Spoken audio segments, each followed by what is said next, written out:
Okay, so now we have Romulus and Remus growing up.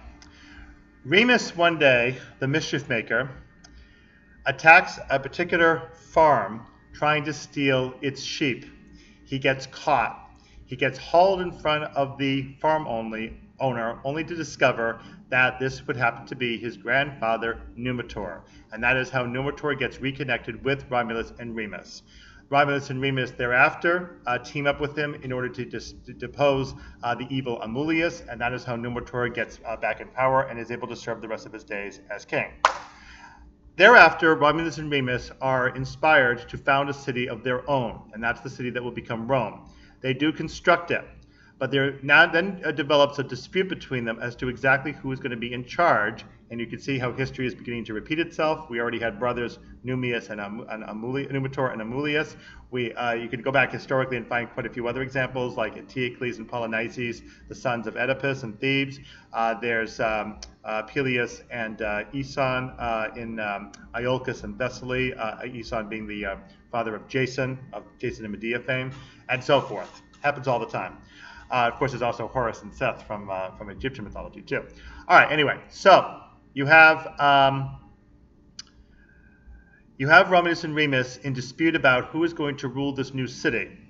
So each one decides to try the augur, A-U-G-U-R approach of trying to resolve the matter. They're going to run to a nearby hill, and each one is going to look for vultures, which are perceived as birds of good omen who, when seen, are signs of leadership to come. Okay, so one goes off, another goes off. One comes back and says, I saw 6 vultures. The other one comes back and says, I saw 12 vultures. One says, I saw them first. The other one says, I saw more. Who's right? They can't settle it, and they break into a fight. It gets so bad that finally Remus runs over to the border that surrounds the city and jumps over it as an insult to Romulus, whereupon Romulus slaughters Remus out of hatred. And that murder is commemorated in the epodes of the later poet Horace. We're not going to be reading him in this course. Horace is a contemporary and very close friend of Virgil. Both of them served together with Maecenas, the literary patron of Augustus. And in one of Horace's epodes, he commemorates quite graphically the fact that Rome is considered to be founded on fratricide. Okay, so now Romulus, of course, is in control himself. Now, once he becomes king of Rome, he establishes around him 100 elders of early Roman society.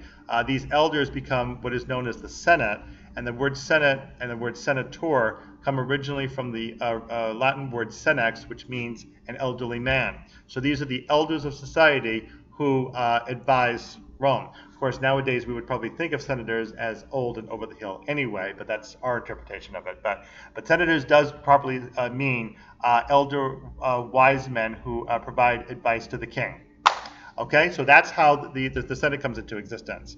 Now, the term in Latin given to these senators is patres, which is the word in Latin for father. These are considered the fathers of their country land, and that is where the word patriot comes from in English. Now, these patres are going to be members of exclusive families who will not be allowed to intermarry outside of those particular families. So anybody who is related to them will be referred to as patricians. All the other Roman citizens, the subjects of the king, will become the plebeians. Throughout Roman history, there will be constant strife between patricians and plebeians in some form. And although it varied up and down how successful plebeians were or not, the actual tension between them, these two classes, was never completely satisfactorily resolved all through Roman history, and it did lead eventually to the downfall of the Roman Republic as it slipped into the Roman Empire. That's, of course, for a much later discussion. Okay, but anyway, you have the 100 senators who form the first Senate.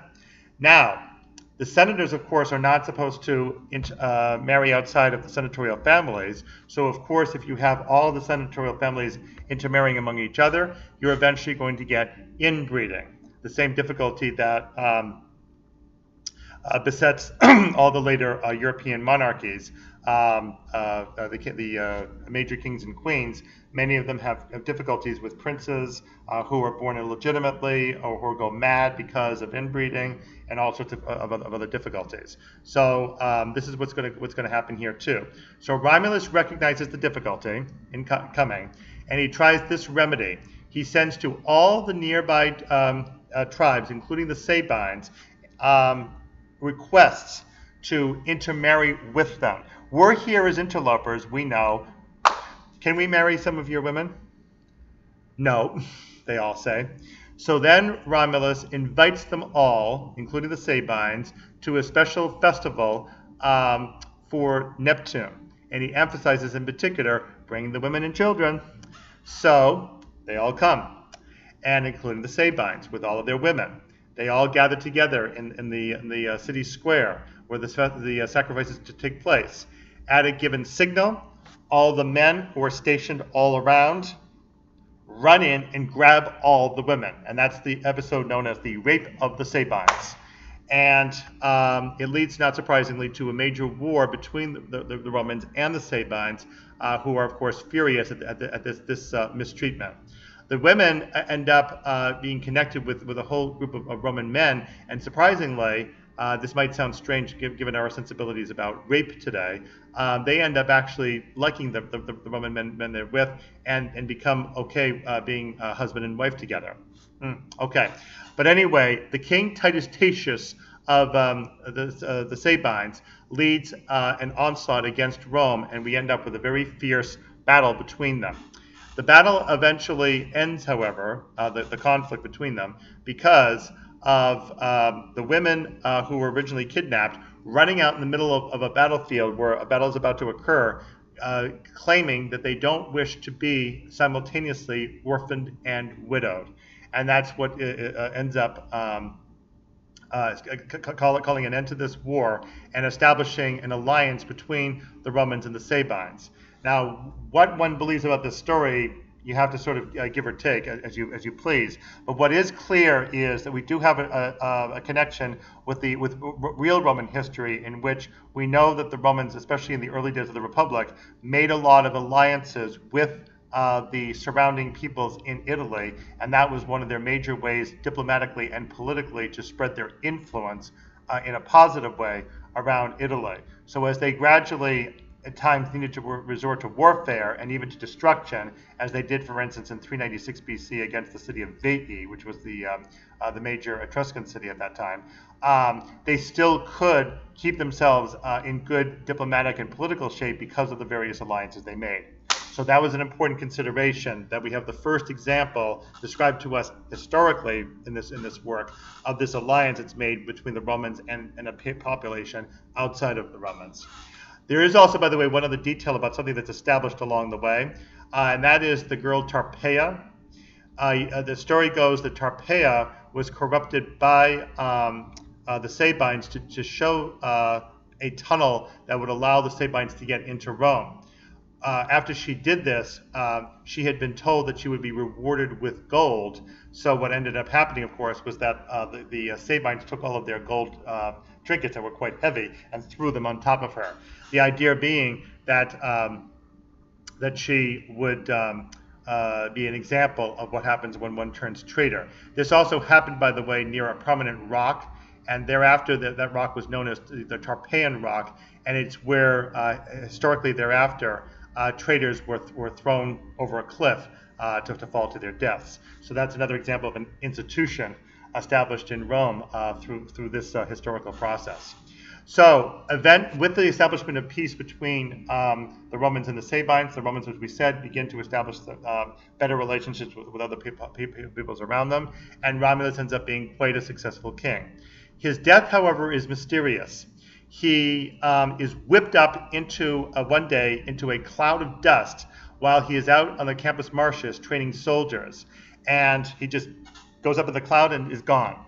And this, of course, is really remarkable and leads to rumors that his father Mars finally claimed him. Although Livy is suspicious of this whole story and suspects that it may have been made up in order to cover a real story, which was that he was assassinated by senators who came to distrust him because of his populist tendencies, his connections with the general Roman population. Of course, what we're really talking about here are the plebeians, as opposed to the aristocratic patricians. Now, one other name for Romulus that came about from a local god was Quirinus. And so one thing that's established by Roman tradition is that early Roman citizens were known as Quirites. And so that establishes a connection between the Romans, the people who came in from outside, and local tradition, the population that the Romans will end up having connected with, and of course eventually having taken over. So there's yet again another institution established there for the Romans from their early days. Okay, so that's the story of Romulus.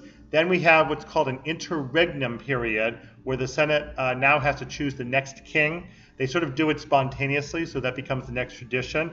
And in a way, it's a forebear of what happens today in the Vatican City with the famous cloud of white smoke, with choosing a new pope.